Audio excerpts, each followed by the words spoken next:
6 अप्रैल 2026 का दिन है मंडे का। लगता नहीं कि कोई भी समझौता होने वाला है ईरान, अमेरिका और इसराइल के बीच में, क्योंकि ना तो अमेरिका मान रहा है युद्ध विराम की शर्तों को और ना ही ईरान युद्ध विराम की शर्तों को मान रहा है। अब दावा किया जा रहा था कि ईरान ने दावा किया था कि ईरान ने अमेरिका के F-15E ईगल को मार गिराया, जिसमें से 2 पायलट ईरान की जो सरहद है उसके अंदर ड्रॉप किया उन्होंने, जिसमें से एक पायलट को तो तुरंत ही अमेरिका के द्वारा बचा लिया गया था, जबकि दूसरे पायलट की जो खोज थी वो लगातार चल रही थी। अब ये बताया जा रहा है कि उस दूसरे पायलट को भी कठिन ऑपरेशन में, रेस्क्यू ऑपरेशन में बचा लिया गया है। बता दें कि ईरान ने दावा किया था कि उन्होंने अमेरिका के F-15E ईगल को मार गिराया था। अमेरिका सेना ने इस अभियान को ईरान में घुसकर अंजाम दिया। अपने पायलट को बचाने के लिए जो अमेरिकन सेना है उसने ईरान की सीमा के अंदर घुसे और वहां से अपने पायलट को जिंदा निकाल लाए। ईरान द्वारा विमान को मार गिराए जाने के बाद अमेरिकी वायुसेना का ये अधिकारी दुश्मन से बचने के लिए पहाड़ों की एक दरार में छिप गया और 7,000 फुट की ऊंचाई तक चढ़ाई की। 2 दिन तक चले मिशन के बाद अमेरिकी सेना उसे सुरक्षित निकाल लाई। लेकिन अब इस पूरे रेस्क्यू ऑपरेशन की इनसाइड स्टोरी बाहर आ रही है। एक खास बात ये पता चली है कि इस एक पायलट को बचाने के लिए भेजे गए 100 से अधिक अमेरिकी कमांडो की खुद की जान खतरे में आ गई और ये मिशन फेल होते होते बच गया। तो अब जब उस पायलट को बचा लिया गया है, तब इस ऑपरेशन की जो इनसाइड स्टोरीज हैं वो बाहर निकल के आ रही हैं और एक चौंकाने वाली बात ये सामने आई है कि ऑपरेशन फेल होने वाला था और जो कमांडोज भेजे गए थे, 100 से अधिक कमांडोज भेजे गए थे, उनकी जान को भी बनाई थी। और ये भी बताया जा रहा है कि जो पायलट ईरान की धरती पे था उसने अपने आप को बचाने के लिए पहाड़ के जो गैप होते हैं, दर्रे होते हैं, उसमें चढ़ाई की। 7,000 फीट ऊंचाई पर जाके वो बैठ गया था। रॉयटर्स की रिपोर्ट के अनुसार ये रेस्क्यू ऑपरेशन लगभग पूरी तरह सटीक तरीके से चल रहा था। अंधेरे की आड़ में अमेरिकी कमांडो चुपचाप ईरान के अंदर गहराई तक पहुंच गए थे। बिना किसी को पता चले उन्होंने लगभग 7,000 फुट ऊंची चढ़ाई चढ़ी और वो वहां फंसे पायलट को सुरक्षित निकाल लाए। फिर वो उसे रविवार सुबह होने से पहले एक गुप्त जगह जहां मिलने का प्लान बनाया गया था कि ओर जा ही रहे थे।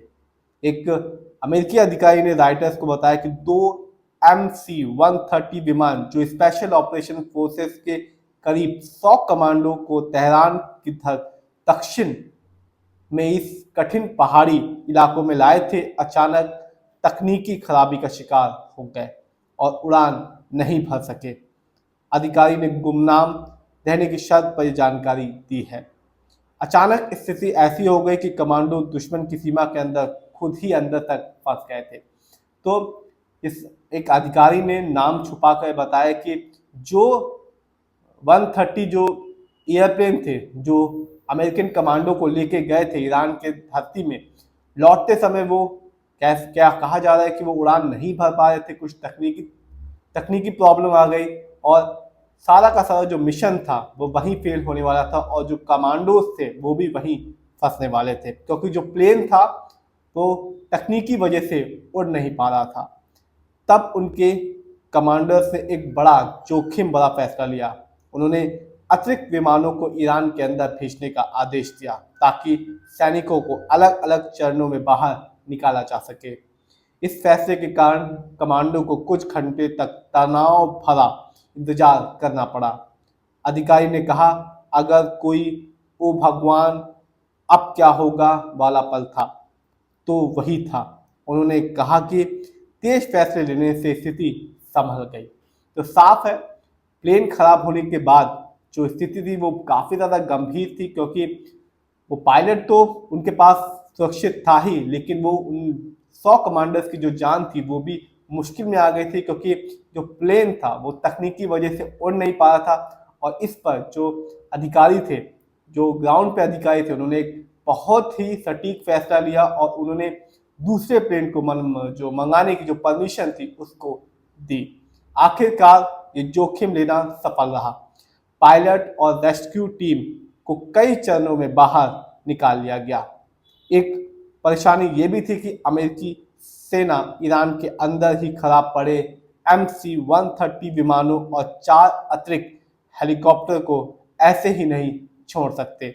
आखिर ये फैसला लेकर लिया गया कि इन्हें नष्ट कर दिया जाएगा ताकि कोई भी संवेदनशील सैन्य उपकरण ईरान के हाथों ना लगे। तो सिर्फ उन्होंने अपने पायलट को नहीं बचाया, अपनी जान को भी बचाया, क्योंकि जो 130J था वो खराब हो चुका था और उसके बाद उन्होंने तुरंत नए प्लेन्स को मंगाया और उन्होंने उन प्लेन्स को पूरी तरह से बम लगा के उड़ा दिया कि कोई भी जो तकनीकी इंफॉर्मेशन थी वो ईरान के हाथों ना लगे। तो बहुत ही अमेरिकन जो राष्ट्रपति है डोनाल्ड ट्रंप, उन्होंने भी कहा कि जो ऑपरेशन था वो बहुत ही जटिल था, बहुत ही कठिन था और बहुत ही कठिनाइयों में इस ऑपरेशन को अमेरिकन सील जो कमांडो हैं उन्होंने पूरा किया। ना केवल उन्होंने पायलट की जान बचाई, वो लोग भी फंस गए थे इस ऑपरेशन में और उन्होंने सही फैसला लेते हुए अपनी जान को भी बचाया। तो बहुत ही कह सकते हैं कि इस समय का सबसे